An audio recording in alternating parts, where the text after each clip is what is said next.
everybody, my name is Carrow. I'm an urban fantasy author and a writer for The World Inc. and Three Fates Press, and I'm here today to talk about my experience with the 10K writing challenge that Mandi Lynn held for the writing community in general. And if you were in the challenge, you got an email from Mandi Lynn where she kind of explained everything. She talked about how she was going to do Twitter writing sprints, and then she also said if you are an author tuber to feel free to vlog your experience. I didn't record myself doing the entire 10,000 words. I did host a live stream for folks who were interested in writing with other people, and you can kind of see a little bit of my experience there. But I thought I would make this video to kind of explain how I was able to write 10,000 words in one day, just because I know when I said I finally did the 10,000 words, those were the questions I got mostly. So before I really dive into that, I just want, if Mandi Lynn, if you were watching this, I just want to extend a thank you for hosting this for the writing community in general. Typically the only time I actually see all of us band together for a cause is when we have to confront drama. So it was really refreshing to be part of something that wasn't tea related. So again, thank you for doing this for us. So 10,000 words in one day, is it possible, and what do you have to do to get it done, right? Those are usually the questions that people kind of ask themselves when they hear that somebody wrote 10,000 words a day. I know that Rachel Aaron is typically known for writing anywhere between like 5 to 1,600 words a day, depending on how motivated she is for the scene, what she's got planned out, and a whole bunch of other little tiny factors. But I do want to talk about how I was able to do it and the key that made it possible for me to do it. And I'm going to be really practical with you guys. There's no magic pill, there's no special potion, there's no nothing. It's just a lot of determination and planning. So the first thing that made it possible for me to be able to write 10,000 words in one day was the fact that I started with a new project. Mandi Lynn said that anytime that she decides that she's going to really like hit this word count hard is when she's doing a new project, and she's trying to get as much out of the way as she can in the first go. And so I decided to follow that suit, because if that's what she does, then I should kind of try to follow that as closely as possible. And that's exactly what I did. I put all my other works in progress to the side. I pulled out a different project that I had kind of like on the back burner and I had done nothing with. The document was blank, and I just sat down and started to plug away at it. And I knew probably within the first 2 writing sprints that if I had tried to do the 10,000 words with any of my current work in progresses right now, there's no way I would have gotten 10,000 words. Is there 10,000 words worth of material that I could write for those 2 works in progress? Yeah, but at the same time, there's a lot of rereading, going back and forth. There's just no way.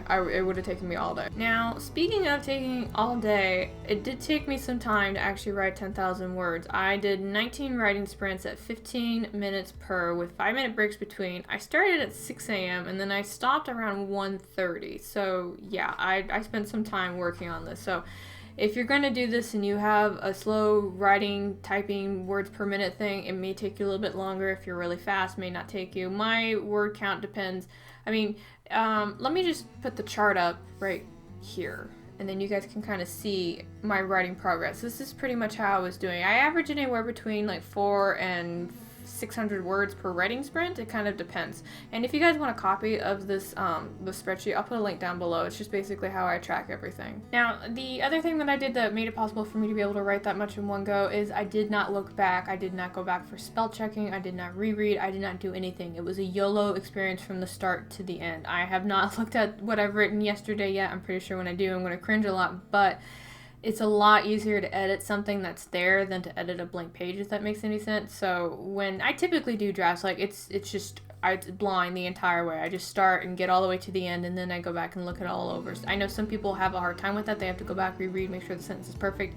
Can't do that for me. I can't. Like, that's what editing's for. And the reason I'm bringing that up is because I know it really can throw off your writing groove if you start seeing that you have to go back and fix a typo or a misspelling. So at least that's very true for me. If one of the nice things, because I use WaveMaker a lot whenever I'm writing, and the really nice thing about it is it doesn't have a spell check in it, so I'm just writing and I'm not getting distracted by, the word processor trying to tell me that I wrote a sentence incorrect, that's a fragment, or that, the word's misspelled. I'm not getting distracted by all that. It's literally me just pouring out the words in that moment, and when it comes to writing drafts, that's really what I need to do. Everybody else sometimes has to reread, fix, whatever. But when it comes, if you need to get words out and you need to get them out right now, you can't focus on that at that particular moment. Something else that I did that actually really helped me set the tone for the entire experience was that I hosted a live stream for writing sprints. I'm the kind of person that when I'm doing something for somebody else, I will try a lot harder versus when I do it for myself. So when I hosted the live stream, I did it at 6 a.m. and I cut it off at 9 a.m. I thought about doing it longer, but once I hit the 3-hour mark, I was like, no, I'm done, and my laptop's overheating, and I need to end it right now. But that really did set the tone for me because I was in there were other people, we were encouraging each other, and it was just a really good, healthy experience, and I really did enjoy it. And so once I got done doing the live stream, I was still pretty pumped. I already had about, I can't remember, I had like 4,000 words, I think, at the time, and so I was like, if I was able to get 4,000 words in 3 hours, with so many writing sprints, I should be able to knock out the rest of it before, like, around lunchtime. So knowing that was just a really good starting point for me. So the very last thing that made it possible for me to write 10,000 words in one go, it's gonna make y'all go, or at least a couple of you, is that I had an outline. I wrote an outline, so I wasn't sitting here at any point wondering about what was going to go on, what was happening. I didn't have to worry about any of it. I immediately knew that in this chapter this was going to happen, and so I just had to write everything that was going on involving that. Now I tried something a little different with my outline because I used to do an in-depth synopsis about what was going on in the chapter, and I ended up just cutting that out and just writing like a one-sentence summary about what was happening, and I found that worked a lot better for me. I wrote I just knew that at some point this thing needs to happen in the chapter, and I was able to kind of flesh everything out around it. It was a lot more liberating than how I worked on book 2, so that was nice. I'm having a little bit of a self-reflection moment because again, I'm trying to share the experience that I had to the best of my ability. And at the time I'm actually recording this video, it's 6 a.m. I woke up at 5 to go to the gym and then waved the husband off and went to come in here and record today's video. But one thing that I'm kind of noticing that I'm having in common with today and yesterday is that it's being tired. And the reason I'm bringing that up is because I was literally too tired to listen to like the worry warts in the back of my brain, if you know what I'm talking about.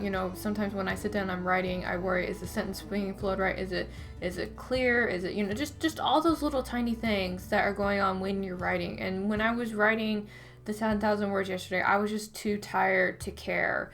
And I think being able to shut that part of my brain off was actually really beneficial, and I got a lot more done because of it. Now, I'm probably going to have to confront that later when I have to go through the re-editing process, but I think when it comes to getting the words out, just ignoring it in general was really beneficial for me. I think the saying is close the door when you're writing and open it for editing.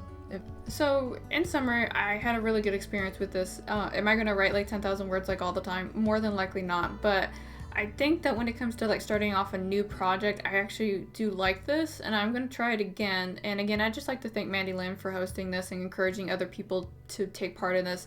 Again, I found the environment to be extremely supportive, and everybody was just encouraging each other, and it was just a good thing. Definitely would like to do this again. I don't always have to get the little button that says I did it, but yeah, good times. Thank you, Mandi. If you did actually take part in the 10K challenge that happened yesterday and you were able to be successful in it, would you be willing to actually kind of list off the things that you did in the comments below, just so that way we can continue this bank of ideas and resources that people are using in order to kind of like achieve their goals? I just think that would be really beneficial to somebody who's trying to figure out how to be able to write 10,000 words a day. But that is all I have for you in this video. I would like to thank you for watching, and I'm going to see y'all again on Friday.